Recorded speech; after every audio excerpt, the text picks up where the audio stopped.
questa lezione prepareremo le patate al forno. Contorno per eccellenza, le faremo saporite, croccanti e profumate.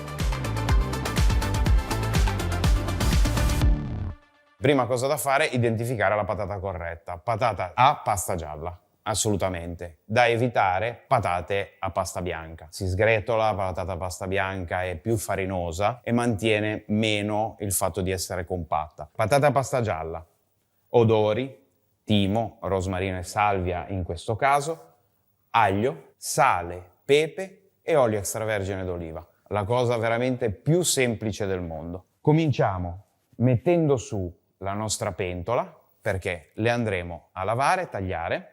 Mi raccomando, le patate lavatele sempre, quindi le andremo a pelare. Se volete, potete assolutamente anche, dopo averle lavate bene, non pelarle, perché sono buone le patate al forno anche con la buccia. Ma oggi le andremo a pulire tutte, le andremo a tagliare a spicchi.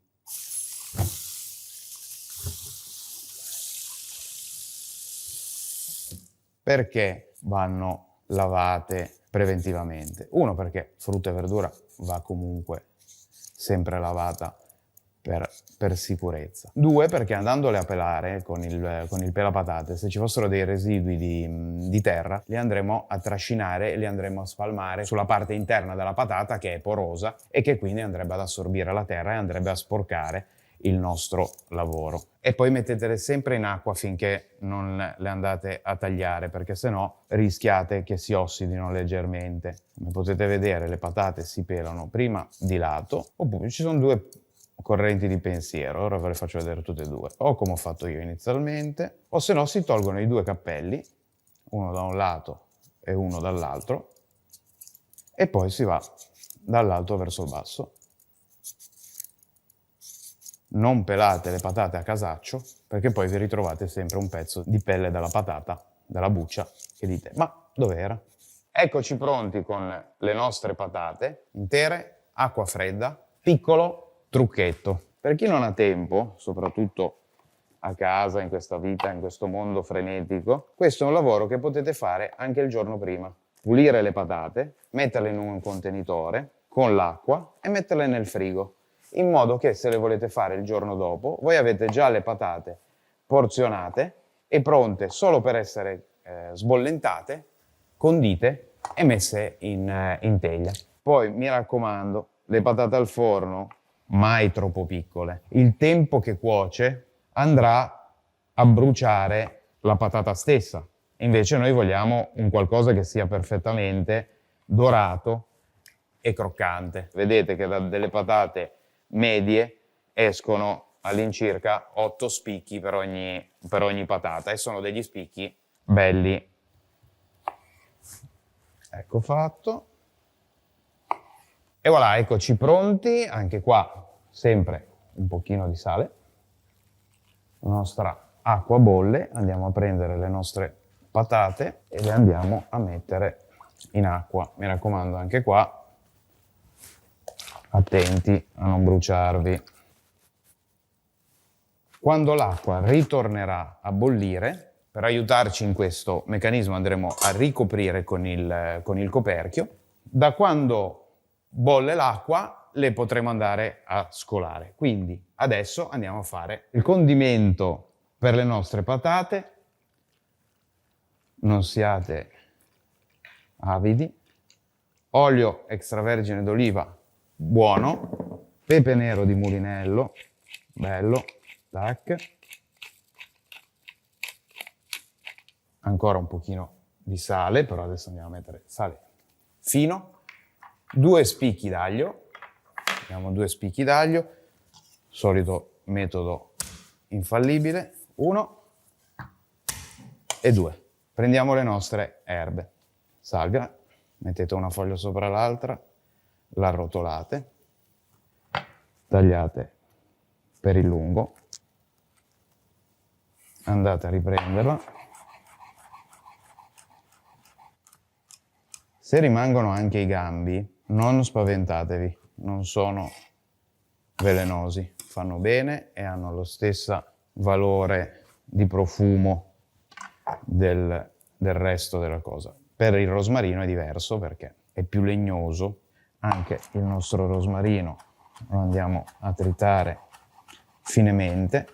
Mi raccomando, quando si tritano le erbe, un grande metro di paragone per capire se si è tritato bene un ingrediente che serve per dare un profumo è proprio il fatto che il tagliere rimanga pulito.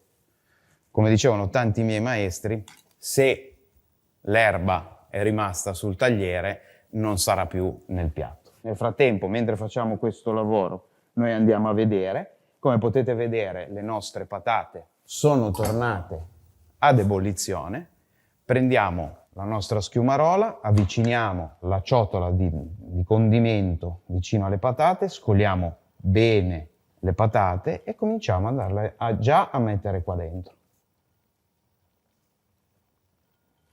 E voilà.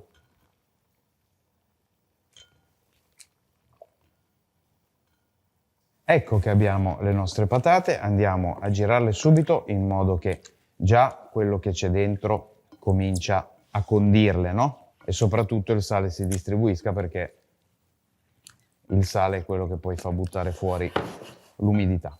Andiamo avanti nella realizzazione del nostro trito di erbe. Abbiamo il timo, che anche questo molto semplice, si tira da metà, poi la parte ultima è un pochino più tenera e si può utilizzare, però è molto semplice da pulire.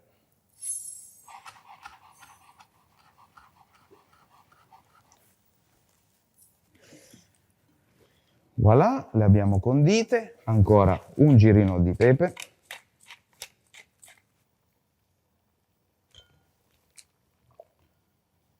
Le andiamo a mettere su una teglia con carta forno, ben distribuite, e le andremo ad infornare.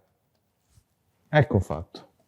Vedete, sono tutte belle distanziate, ma soprattutto comode, perché durante la cottura dovremo andare ogni tanto a muoverle per fare in modo che la doratura della patata al forno sia bella ed uniforme. Andiamo in forno con la nostra teglia di patate. Dovranno stare in forno all'incirca tra i 35 e i 40 minuti, quello purtroppo dipende sempre, le cose vanno sempre assolutamente controllate. Dopo una 15-18 minuti le andremo un attimino a muovere. Le andiamo a infornare a 180 gradi con il 20% di umidità.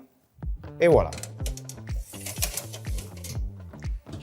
Per chi, nel caso non avesse il forno con la possibilità di avere all'interno il vapore, impostate il forno sempre a 180 gradi. Quando mettete dentro la teglia, andate a spruzzare con uno spruzzino il vano del forno. Quindi la parete bassa, le pareti laterali e la parete sopra. E poi andate a mettere la teglia. Nel caso non abbiate uno spruzzino, potete mettere la teglia, 3 cubetti di ghiaccio bastano e avanzano, si buttano dentro e si va avanti in cottura. Il fattore dell'umidità serve all'inizio per non creare quell'effetto dove la patata tipo si prosciuga, ma gli ultimi 15 minuti andranno fatti totalmente a secco per fare in modo di creare appunto la crosticina sulle nostre patate.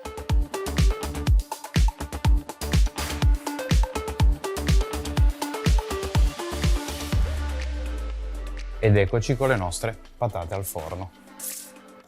Già dal rumore si sente che hanno la loro consistenza. Riepiloghiamo i passaggi di cottura. Le abbiamo infornate a 180 gradi con un 20% di umidità. Questo ha permesso, come potete vedere, alla patata di non implodere, ma di mantenere la sua perfetta forma. Gli ultimi 5 minuti togliamo l'umidità, apriamo il forno per fare in modo che l'umidità esca completamente dal forno e lasciamo gli ultimi 5 minuti, poi lì è veramente gusto personale, tendenzialmente 5 minuti a 200 gradi e qui avete le vostre patate al forno.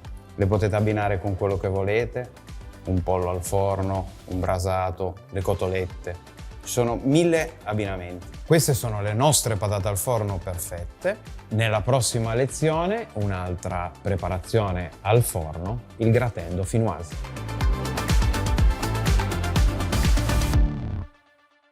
Ti è piaciuta questa lezione? Ah! Allora entra subito in accademia.tv, scegli l'abbonamento che fa per te e registrati nel tempo di un caffè. Allaccia il grembiule, il mondo di accademia.tv ti aspetta.